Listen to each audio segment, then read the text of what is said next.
In the last video, we covered what AI is. Now let's get into the real stuff: machine learning, deep learning. You've heard these terms thrown around constantly.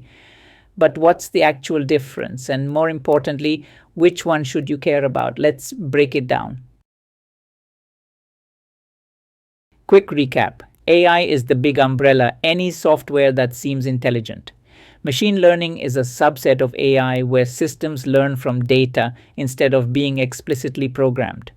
And deep learning is a subset of machine learning that uses neural networks with many layers. Think of it like vehicles. AI is all vehicles. Machine learning is cars specifically. Deep learning is electric cars. All electric cars are cars. All cars are vehicles, but not all vehicles are electric cars. Same logic here.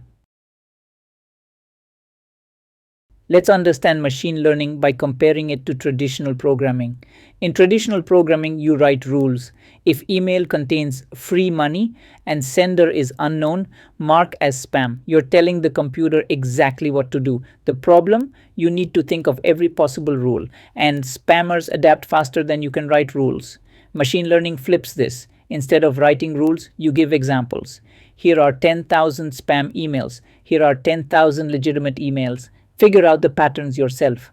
The system discovers rules you never thought of. Maybe spam emails have slightly different punctuation patterns. Maybe they're sent at certain times. The machine finds these patterns automatically. This is the fundamental shift. Traditional programming, human writes rules, computer follows them. Machine learning, human provides examples, computer discovers rules.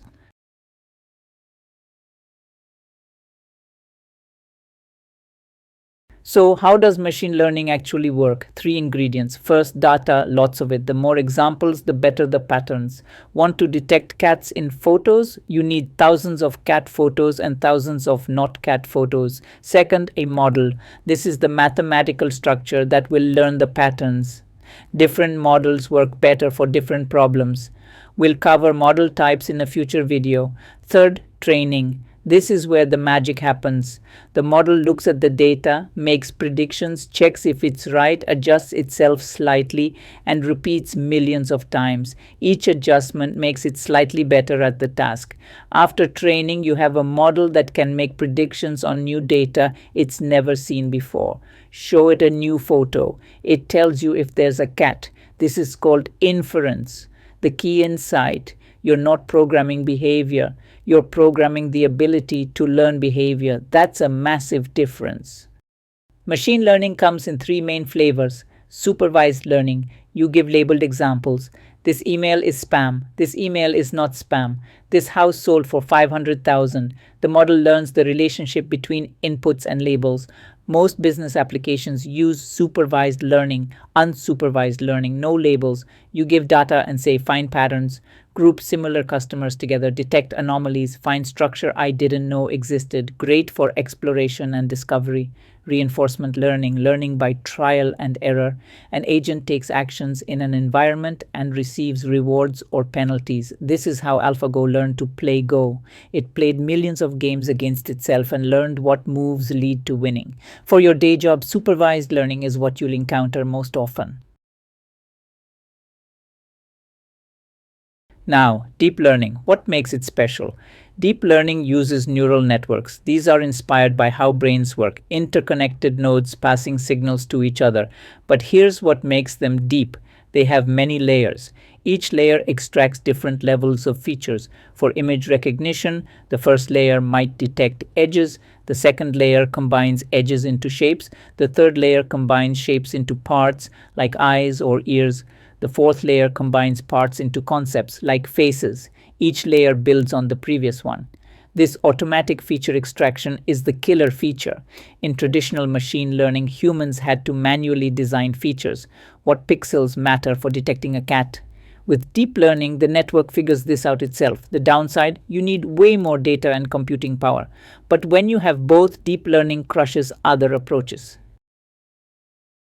Deep learning existed since the 1980s. Why did it take over only recently? Three reasons. First, data explosion. The internet generated more training data than ever imagined. Second, computing power. GPUs, originally for video games, turned out to be perfect for neural network math. Third, algorithmic improvements. Researchers figured out how to train much deeper networks without them breaking. By 2012, deep learning started winning competitions. By 2017, it was transforming industries.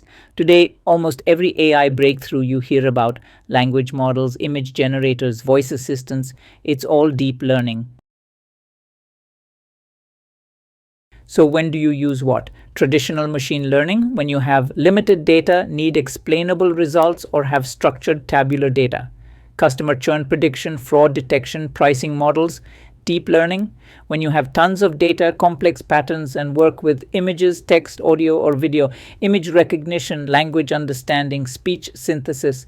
Here's a practical rule: if it involves human perception, seeing, hearing, reading, deep learning usually wins. If it's structured business data with clear features, traditional ML might be simpler and equally effective. Don't use a flamethrower when a match will do. Choose the right tool for the problem.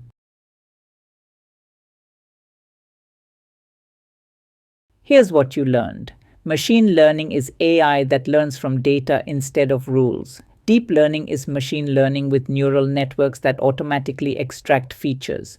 Deep learning dominates when you have lots of data and complex patterns.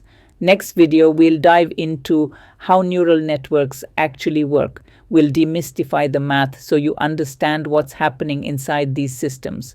Subscribe if you want to actually understand AI, not just use buzzwords. See you in the next one.